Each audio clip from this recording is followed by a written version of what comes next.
Price action roadmap series में हमारा ये 7वां वीडियो है, इसलिए आज हम उसी रोडमैप को फॉलो करते हुए बेसिक प्राइस एक्शन में कैंडलस्टिक पैटर्न के अंतर्गत Dragonfly doji, gravestone doji, hanging man और लॉन्ग विक कैंडलस्टिक में सबसे आखिर में निफ्टी 50 के 22 फरवरी के एक्सपायरी डे को डिटेल में समझेंगे। चलिए सबसे पहले ड्रैगनफ्लाई डोजी के बारे में जानते हैं। ड्रैगनफ्लाई डोजी एक सिंगल कैंडलस्टिक पैटर्न है जिसमें एक ही कैंडल होती है। इस कैंडल के बनने के वक्त कैंडल ओपनिंग के बाद सेलर्स प्राइस को नीचे पुश करते हैं, लेकिन लोअर लेवल्स पर बायर्स मार्केट में एंट्री करते हैं और प्राइस को ऊपर बढ़ाते हुए कैंडल को ओपनिंग के पास क्लोज करते हैं। इसका मतलब यहाँ सेलर्स प्राइस को नीचे रखने में फेल हो गए हैं और बायर्स सेलर्स पर भारी पड़ रहे हैं, जिससे चार्ट पर लॉन्ग लोअर विक के साथ ड्रैगनफ्लाई डोजी एक ड्रैगनफ्लाई जैसे दिखने वाली कैंडल बनती है। इस कैंडल में कैंडल बॉडी ना के बराबर होती है और लोअर विक कैंडल बॉडी से बहुत ज्यादा लंबी होती है। ड्रैगनफ्लाई डोजी कैंडल मार्केट में लोअर लेवल से आने वाले रिजेक्शन को दर्शाती है। साथ ही इस कैंडल का कलर मैटर नहीं करता है, ये कैंडल रेड या फिर ग्रीन दोनों कलर की हो सकती है। इस कैंडल में कभी कभी एक छोटी अपर विक भी होती है। अब एग्जाम्पल को देखते हैं। ये बैंक निफ्टी का 19 फरवरी का 5 मिनट टाइम फ्रेम का चार्ट है। मार्केट ओपन होते ही प्राइस लोअर लेवल से रिजेक्शन फेस करते हुए चार्ट पर लॉन्ग विक कैंडल बनाती है, जिसे हम ड्रैगनफ्लाई डोजी कैंडल कहते हैं, जो कि एक बुलिश रिवर्सल का सिग्नल देती है।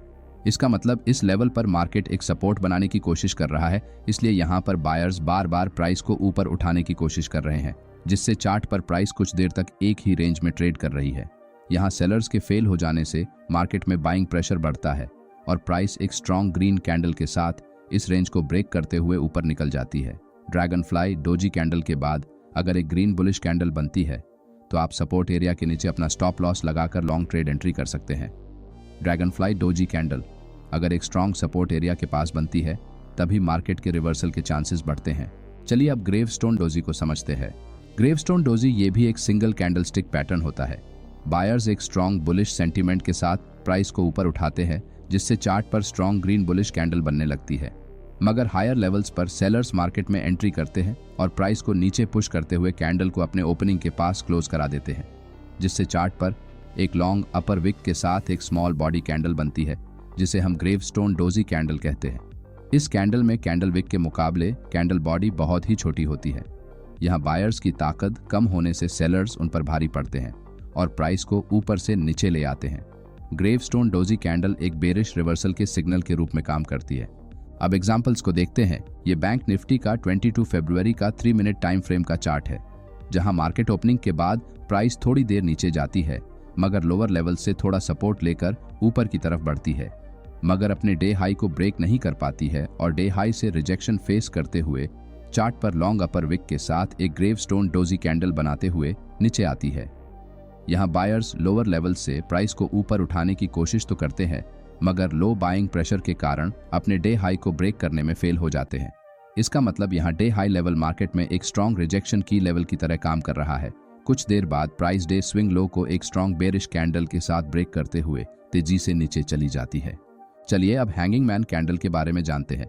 हैंगिंग मैन एक सिंगल कैंडल स्टिक पैटर्न है। मार्केट जब एक शॉर्ट टर्म अप ट्रेंड में होता है और प्राइस अपने नियरेस्ट रेजिस्टेंस एरिया के पास पहुंचती है, तब इस रेजिस्टेंस लेवल के पास जैसे ही कैंडल ओपन होती है तो सेलर्स मार्केट में एंट्री करते हैं और प्राइस को नीचे की तरफ पुश करते हैं, मगर प्राइस फिर से ऊपर आते हुए अपने ओपनिंग लेवल के आसपास क्लोज करती है।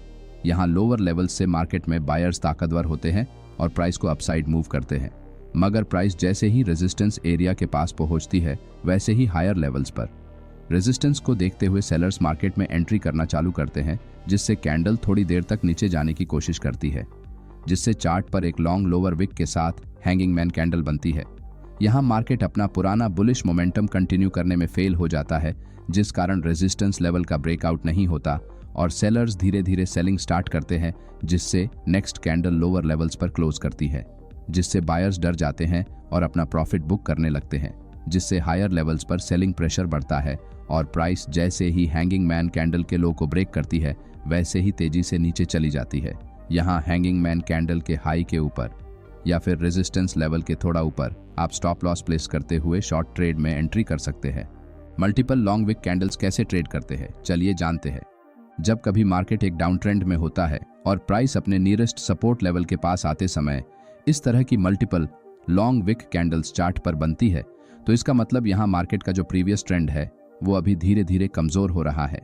यहाँ हायर लेवल्स से सेलर्स एक्टिवली सेलिंग करते हैं जिससे प्राइस बिग बेरिश कैंडल्स बनाकर नीचे आती है, मगर प्राइस जैसे ही सपोर्ट एरिया के पास पहुंचती है वैसे ही लोअर एरिया से रिजेक्शन फेस होने के कारण कैंडल्स में नीचे की तरफ लॉन्ग विक बनती है।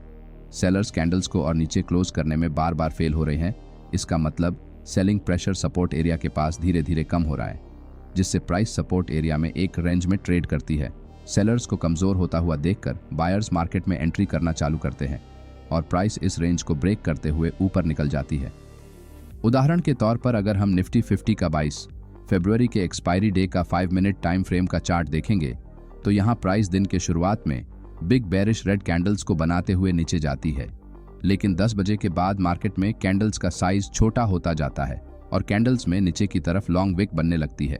इसका मतलब यहाँ से सेलर्स की ताकत मार्केट में कम होती जा रही है, जिससे प्राइस एक ही रेंज में ट्रेड करते हुए चार्ट पर सपोर्ट एरिया बनाती है।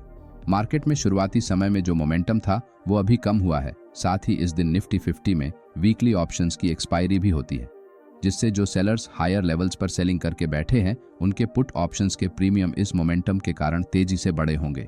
लेकिन मार्केट की स्पीड जैसे ही इस सपोर्ट एरिया के पास आने से धीमी होती है, थीटा डिके के कारण उनके पुट ऑप्शंस के प्रीमियम तेजी से कम होने लगते हैं, जिस कारण उनका प्रॉफिट कम होता जाता है। जितनी देर मार्केट एक रेंज में साइडवेज ट्रेड करता रहता है उतनी ही सेलर्स की बेचैनी अपने प्रीमियम को कम होता देखकर बढ़ते जाती है। कुछ देर बाद मार्केट इस रेंज का ब्रेकआउट करके ऊपर की तरफ निकलता है तो इसे देखकर बायर्स मार्केट में बाइंग स्टार्ट करते हैं। बहुत देर तक मार्केट इसी रेंज में ट्रेड करने के कारण सेलर्स के प्रॉफिट और कम होने लगते हैं, जिससे वो अपनी पोजीशंस को एग्जिट करते हैं, जिस कारण बाइंग प्रेशर बढ़ता है और प्राइस सभी सेलर्स के स्टॉप लॉस हिट करते हुए तेजी से ऊपर निकल जाती है। इस तरह आप चार्ट पर किसी एक कैंडल को देखे बिना मल्टीपल कैंडल्स के बिहेवियर को देखकर मार्केट में एक अच्छी ट्रेड अपॉर्चुनिटी को खोज निकाल सकते हैं। अगले वीडियो में हम 3 इनसाइड अप और 3 इनसाइड डाउन कैंडलस्टिक पैटर्न के बारे में जानेंगे। अगर आपको हमारा ये वीडियो अच्छा लगा तो वीडियो को लाइक और चैनल को सब्सक्राइब जरूर करें। धन्यवाद।